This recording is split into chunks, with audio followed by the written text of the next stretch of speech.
നമസ്കാരം. എക്സാലോജിക്കിന് CMRൽ പണം കൈമാറിയ കേസിൽ എൻഫോഴ്സ്മെന്റ് ഡയറക്ടറേറ്റ് അറസ്റ്റ് അടക്കമുള്ള നിർണായക നടപടികളിലേക്ക് നീങ്ങുന്നു. കരിമണൽ കമ്പനിയായ CMRലെ ഉദ്യോഗസ്ഥർ അന്വേഷണത്തോട് സഹകരിക്കാത്ത സാഹചര്യത്തിലാണിത്. ഇതിന് മുന്നോടിയായി അന്വേഷണ സംഘം പ്രോസിക്യൂട്ടർമാരിൽ നിന്ന് നിയമോപദേശം തേടി.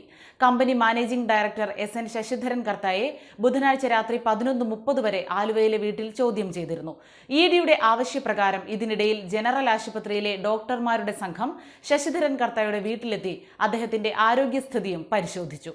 CMRലെ ഉയർന്ന പദവി വഹിക്കുന്ന മുഴുവൻ ഉദ്യോഗസ്ഥരുടെയും മൊഴിയെടുക്കാൻ ഒരുങ്ങുകയാണ് അന്വേഷണ സംഘം. Finance chief general manager P. Suresh Kumar, cashier KM Vasudevan എന്നിവരെ തുടർച്ചയായ 3-ാം ദിവസവും അന്വേഷണ സംഘം ചോദ്യം ചെയ്തു. കരിമണൽ ഖനനം കേന്ദ്ര സർക്കാർ നിരോധിച്ചതിന് ശേഷവും കേരള തീരത്ത് കരിമണൽ ഖനനം നടത്താൻ CMRലിന് കഴിഞ്ഞിരുന്നു. ED ചോദ്യം ചെയ്യലിനിടയിൽ ശശിധരൻ കർത്തായോടും മറ്റ് ഉദ്യോഗസ്ഥരോടും ഇത് സംബന്ധിച്ച് ചോദിച്ചെങ്കിലും വ്യക്തമായ ഉത്തരം ലഭിച്ചില്ല. കഴിഞ്ഞ നിയമസഭാ തിരഞ്ഞെടുപ്പ് കാലത്ത് CMRൽ കമ്പനി 14 കോടി രൂപ ഇടതുമുന്നണിയിലെ ഒരു ഘടകകക്ഷി പാർട്ടി നേതാവിന് നൽകി എന്ന ആരോപണത്തിന്റെ വസ്തുതകളും ED ആരാഞ്ഞു. ശശിധരൻ കർത്തായടക്കം CMRലെ എല്ലാവരും മുഴുവൻ ആരോപണങ്ങളും നിഷേധിച്ചു. അതേസമയം മാസപ്പടി കേസിൽ ED ഉദ്യോഗസ്ഥർക്കെതിരെ CMRൽ ജീവനക്കാർ ഹൈക്കോടതിയിൽ ഹർജി നൽകിയിട്ടുണ്ട്. വനിതാ ജീവനക്കാരിയെ അടക്കം ED 24 മണിക്കൂർ നിയമവിരുദ്ധ കസ്റ്റഡിയിൽ വെച്ചു എന്നാണ് ആരോപണം.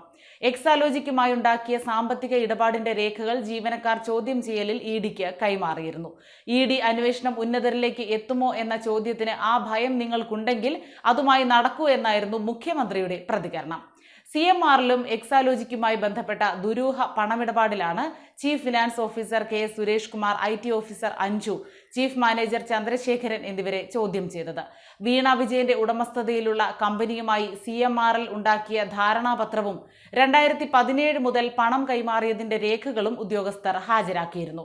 ചോദ്യം ചെയ്യലിന് പിന്നാലെ EDക്കെതിരെ ഉദ്യോഗസ്ഥർ ഹൈക്കോടതിയെ സമീപിക്കുകയായിരുന്നു. വനിതാ ജീവനക്കാരിയെ ED രാത്രി കസ്റ്റഡിയിൽ വെച്ചെന്നും ചോദ്യം ചെയ്യലിന്റെ CCTV സൂക്ഷിക്കാൻ നിർദ്ദേശിക്കണം എന്നും ഹൈക്കോടതിയോട് ആവശ്യപ്പെട്ടു. എന്നാൽ വനിതാ ജീവനക്കാരിയെ വനിതാ ഉദ്യോഗസ്ഥയാണ് ചോദ്യം ചെയ്തത് എന്ന് ED കോടതിയെ അറിയിക്കുകയുണ്ടായി.